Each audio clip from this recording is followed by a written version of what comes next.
Hey everyone, welcome back to the channel, and in today's video I'm going to be breaking down Tame Impala's song The Less I Know the Better, and really just going through and breaking it down, analyzing it, and pointing out some cool things that I noticed about why the song works the way it does and what makes it so good. So just as a preview, a couple of the key takeaways I noticed from this song that are really interesting are, first off, there's some level of tonic ambiguity. So what key is the song in? What is the tonic? And the answer to that question is a little bit more complex than you might think. So stick around to the end and you'll find out the answer. The second thing that's really interesting about this song is that Kevin uses some unconventional arrangement devices. So we're going to get into that as well. Let's jump right into it. So this song starts out by introducing a melody motif on bass and guitar, and it's essentially some octave leaps with some hammer-ons and kind of flare notes and things going on, but essentially it's structurally based around the notes C sharp and E, starting based around C sharp, and then in the second half of the progression moving to a focus on E. And this dual paradigm between C sharp and E turns out to be important for the way the verse is harmonically structured. Let's go ahead and listen to that melody motif in the guitar and bass.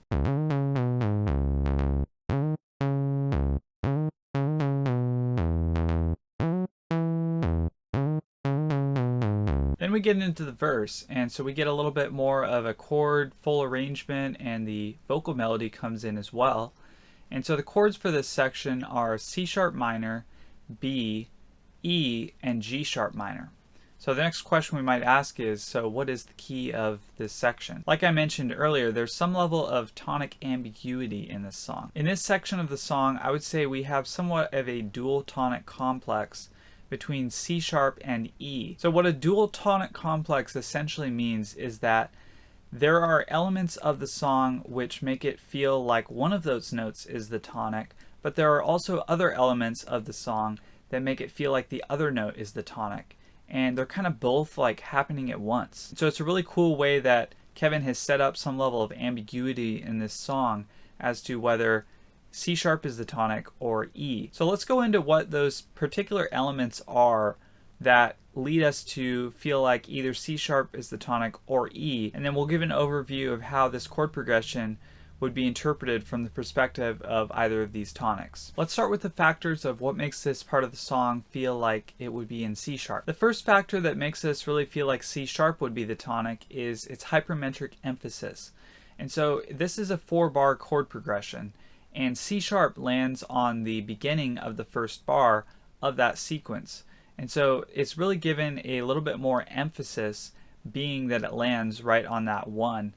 Both in the chord progression and in that guitar melody, which also starts on a C sharp note. The second factor that makes it feel like somewhat C sharp is that most of the melody lines actually end on C sharp. And so it gives a little bit more of a feeling of that there would be a resolution on C sharp when it's always ending on C sharp. The third thing about this section that makes the tonic somewhat feel like C sharp is that it ends on a G sharp minor chord in the chord progression, which from the perspective of C sharp would be a minor 5 chord. And so that would set up, if we were analyzing it from a C sharp perspective, a minor 5, minor 1, which is not as strong of a cadence as like a major 5-1 would be, but it still has some level of kind of cadential feel to it, especially with that hypermetric emphasis where the minor 1 is then landing on the beginning of that kind of 4-bar grouping chord progression. If we are interpreting the chords from the perspective of C sharp tonic, we would get a minor 1, flat 7, flat 3, and minor 5 chord progression sequence. Now let's go into the factors that make E also feel like the tonic in this section. The first factor influencing us towards E is the presence of a major 5, major 1 sequence in the chord progression. Now, unlike the minor 5, minor 1 sequence from the perspective of C sharp, the major 5, major 1 sequence from the perspective of E is not hypermetrically emphasized. So it actually happens more in the middle of the chord progression rather than at the beginning and end. And so this gives a little bit less weight towards E than the C sharp one, but on the other hand, it is a major 5, which would give it a little bit more weight, as that's kind of a stronger cadence than a minor 5. And so you can start to see how there's a little bit of this balance set up where you're not really sure exactly which key it is because there's these things playing towards both sides. The second thing that I noticed that really makes it feel like E as well is the melody and the way the melody is written. So from the perspective of E, the melody basically goes do, re, mi, fa, mi, re, do, la. And it really spends a lot more time on do. It kind of hangs out there before just briefly falling to la at the end. La being C sharp and do being E. Let's listen to a clip of that vocal melody.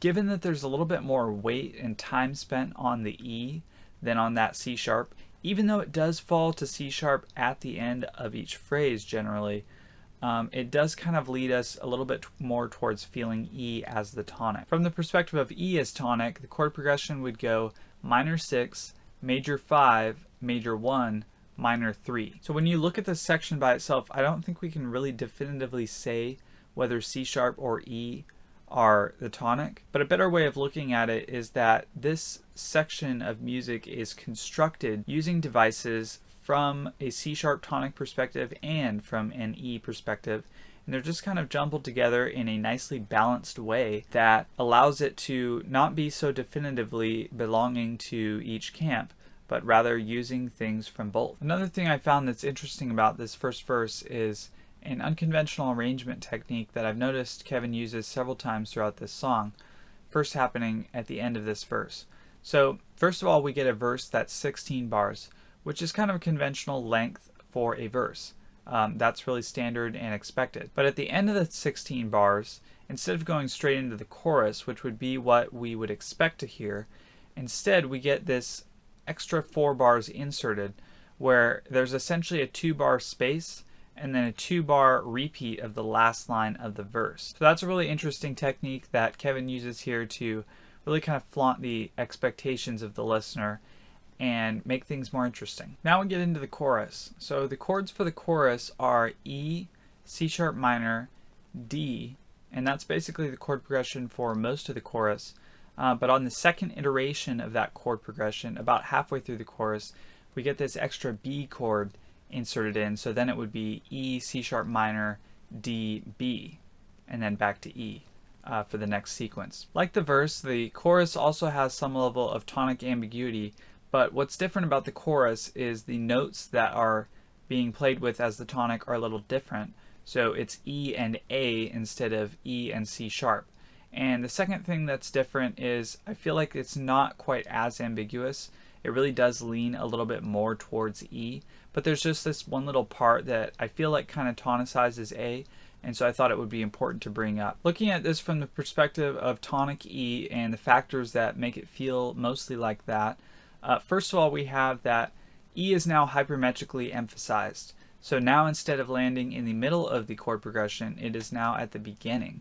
And so that gives a lot more weight towards feeling E as the tonic. The second thing that really makes E feel like the tonic here is that we get this B chord inserted into the second iteration of the chord progression.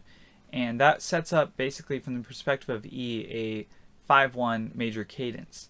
And so that really gives a stronger weight, especially that it's hypermetrically emphasized now towards feeling like E is the tonic. So then from the perspective of E, the chord progression becomes major 1, minor 6, flat 7, and then of course on that, when that B comes in, then that would be the 5-1. And you'll see that this chord progression includes a flat 7 D chord, which is interesting from the perspective of E because now we're getting into something called modal mixture. And so this section uses modal mixture between E Ionian mode and E Mixolydian mode, which is where we get the flat 7 chord from. Now let's talk about the brief kind of moment in the chord progression where I feel like it really kind of tonicizes A a little bit and adds a little bit of ambiguity and complexity to this chord progression. So basically this happens when the vocal melody goes from a G sharp to an A over a D chord. And the reason it kind of feels like A at that moment is because D is, you know, from one perspective we said it's taken from the E Mixolydian mode. But what you have to understand is that E Mixolydian and A Ionian which is the major mode of A, they have the same key signature, and really the only difference between A Ionian and E Mixolydian is which note, A or E, is really treated as the tonic, the home key. So at some level, that G sharp A movement in the vocal melody over the D chord really feels a little bit more like a leading tone movement from the perspective of A than it does a, kind of mi fa 3/4 scale degree movement in the perspective of E.